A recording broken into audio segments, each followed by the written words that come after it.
Hello student, তোমরা যারা ক্যালকাটা ইউনিভার্সিটির আন্ডারে সেকেন্ড সেমিস্টারের ছাত্রছাত্রী আছো এবং তোমাদের রাষ্ট্রবিজ্ঞান সাবজেক্টে অনার্স আছে, তোমাদের জন্য আজকের ক্লাসটা খুবই গুরুত্বপূর্ণ।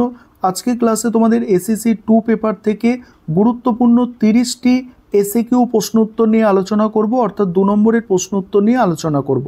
তোমরা এসএসসি পেপারের কোয়েশ্চেন প্যাটার্ন জানো, যেখানে 20 নম্বরের প্রশ্ন 2টো এবং 2 নম্বরের প্রশ্ন থাকে 5টা। এই হচ্ছে তোমাদের কোয়েশ্চেন প্যাটার্ন। এবার আজকে ক্লাসে 30টা গুরুত্বপূর্ণ 2 নম্বরের প্রশ্ন উত্তর দেখে নাও। প্রথম প্রশ্ন, মূল সংবিধানে কি প্রশাসনিক ট্রাইব্যুনালের বিধান ছিল?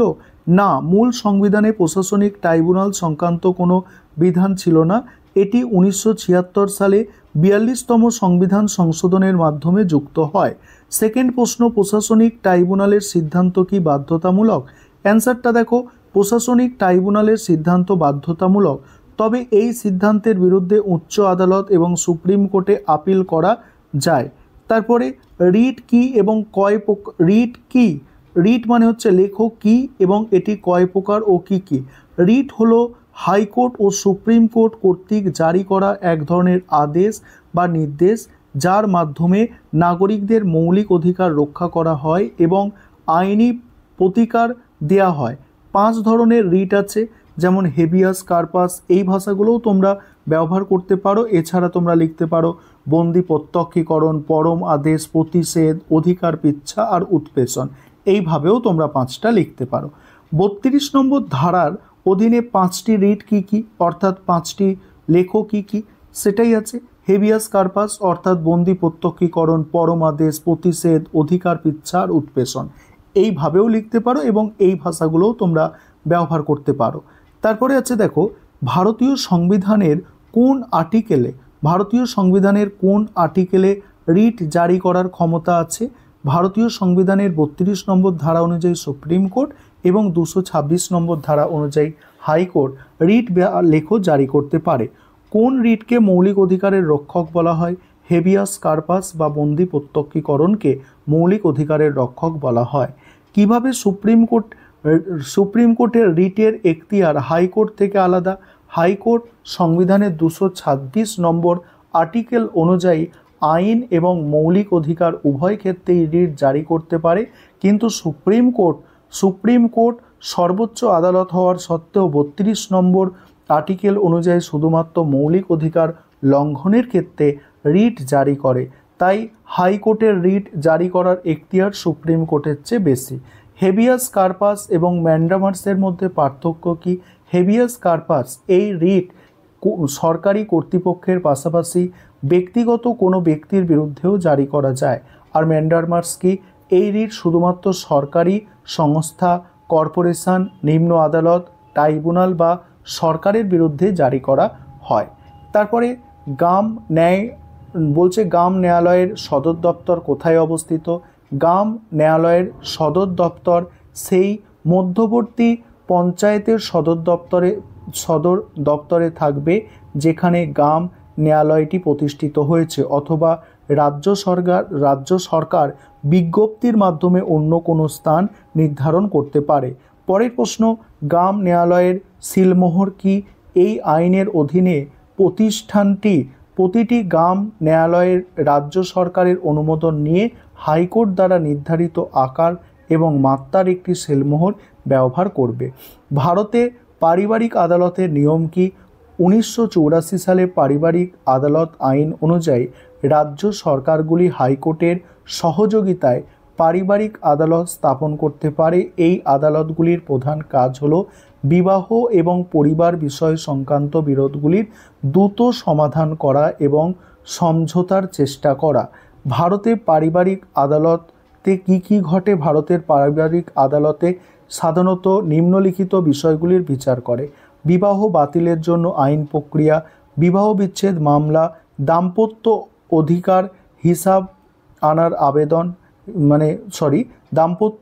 ফিরিয়ে আনার আবেদন, তারপরে বিচার বিভাগীয় পৃথকীকরণের বিষয়। তারপরে আছে দেখো, কোনো বিবাহ বা ব্যক্তির বৈবাহিক অবস্থার বৈধতা প্রতিষ্ঠার মামলা। পরের প্রশ্ন আছে দেখো, পারিবারিক আদালতে বিচারক নিয়োগের পদ্ধতি। অ্যান্সারটা এখানে বোঝো।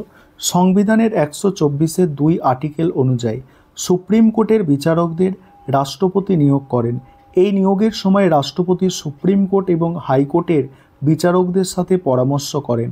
পারিবারিক আদালতের বিচারক সাধারণত রাজ্য সরকার দ্বারা নিযুক্ত হন।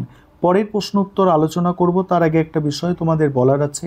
তোমাদের জন্য অনলাইন কোচিং ক্লাস চলছে। তোমরা যদি কেউ পেড ব্যাচে অ্যাডমিশন নিতে ইচ্ছুক থাকো বা স্টাডি মেটেরিয়াল পারচেস করতে চাও, সেক্ষেত্রে নিচের দেওয়া নম্বরে যোগাযোগ করতে পারো। এবার পারিবারিক আদালতের এখতিয়ার বা এলাকাগুলো বুঝে নাও। পারিবারিক আদালতের এলাকা: বৈবাহিক বিবাদ, স্বামী স্ত্রীর ভরণপোষণ এবং রক্ষণাবেক্ষণ, সন্তানের হেফাজত এবং আর্থিক সহায়তা, শিশুদের শিক্ষা, বৈবাহিক সম্পত্তির ভাগাভাগি, অভিভাবকত্ব এবং সন্তানের হেফাজতের বিষয়। পরের প্রশ্ন, গণপ্রতিনিধিত্ব আইন কবে পাস হয়? প্রথম গণপ্রতিনিধিত্ব আইন 1950 সালে পাস হয়। জনপ্রতিনিধিত্ব আইন কোন সংশোধনী আনা হয়? জনপ্রতিনিধিত্ব আইনে বহুবার সংশোধনী আনা হয়। এর মধ্যে একটি গুরুত্বপূর্ণ সংশোধনী হলো 1966 সালে, যখন নির্বাচনী ট্রাইব্যুনালগুলিকে বিলুপ্ত করা হয়েছিল। এরপর আরও অনেক সংশোধনী পাস হয়েছে। একজন দণ্ডিত ব্যক্তি কি ভারতের নির্বাচনে প্রতিদ্বন্দ্বিতা করতে পারেন? অ্যান্সারটা দেখো, না। কোনো অপরাধে দোষী সাব্যস্ত ব্যক্তি, 2 বছরের বেশি কারাদণ্ডপ্রাপ্ত কোনো ব্যক্তি কারাগার থেকে মুক্তি পাওয়ার পর পরবর্তী 6 বছরের জন্য নির্বাচনে প্রতিদ্বন্দ্বিতা করার অযোগ্য বলে বিবেচিত হয়। এই 6 বছর পর তিনি আবার নির্বাচনে দাঁড়াতে পারেন। প্রমাণ কত ধরনের? 1872 সালের ইন্ডিয়ান এভিডেন্স অ্যাক্ট অনুযায়ী প্রমাণ 3 ধরনের: মৌখিক প্রমাণ, নথিভুক্ত প্রমাণ এবং বিশেষ অবস্থা সংক্রান্ত প্রমাণ। তারপরে তথ্যের অধিকার আইনটি কেন তৈরি করা হয়? সরকারি কাজকর্মের স্বচ্ছতা ও জবাবদিহিতা নিশ্চিত করার জন্য তথ্যের অধিকার আইনটি তৈরি করা হয়। এর মাধ্যমে একজন নাগরিক জানতে পারেন যে সরকার কিভাবে কাজ করছে এবং কিভাবে পরিষেবা দিচ্ছে। তারপরে আছে টাডা এর সম্পূর্ণ রূপ কি? Terrorist and disruptive activities prevention act. তারপরে রাজ্যে ফৌজদারি আদালতের কাঠামোর সর্বোচ্চ আদালত। ফৌজদারি আদালতের কাঠামোর সর্বোচ্চ আদালত রাজ্যের মধ্যে হচ্ছে হাইকোর্ট। এফআইআর কার কাছে দাখিল করতে হয়? এফআইআর থানার ভারপ্রাপ্ত কর্মকর্তা অর্থাৎ অফিসার ইনচার্জ বা বড়বাবুর কাছে এফআইআর দাখিল করতে হয়। কত সালে ভারতের রাষ্ট্রপতি ফৌজদারি সংশোধনী আইন স্বাক্ষর করে? 2019 সালে। আইপিসির পুরকথা Indian penal code. Indian divorce act 1872 অনুসারে আইনত বিবাহ বিচ্ছেদের 2টি কারণ: মানসিক ব্যাধি আর ব্যভিচার। পণপ্রথা নিষিদ্ধ আইন কত সালে পাস হয়? 1961। তথ্যের অধিকার আইন কি? তথ্যের অধিকার হলো একজন নাগরিকের মৌলিক অধিকার, যার মাধ্যমে তিনি জানতে পারেন সরকার কিভাবে পরিচালিত হচ্ছে, কিভাবে পরিষেবা প্রদান করছে।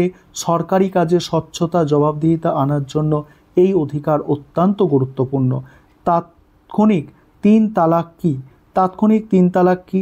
এটি এমন একটি পদ্ধতি যেখানে একজন মুসলিম পুরুষ পরপর 3 বার তালাক শব্দটি উচ্চারণ করে তাৎক্ষণিকভাবে তার স্ত্রীর সঙ্গে বিবাহ বন্ধন ছিন্ন করতে পারে। ভারতের ফৌজদারি ন্যায় ব্যবস্থার যে কোনো 2টি আইন: ইন্ডিয়ান পেনাল কোড 1860 এবং ডাউরি প্রোহিবিশন অ্যাক্ট 1961। এফআইআর এর পুরো কথা হচ্ছে ফার্স্ট ইনফরমেশন রিপোর্ট। এবং তোমাদের পরে আরও কিছু এসএকিউ প্রশ্ন উত্তর নিয়ে আলোচনা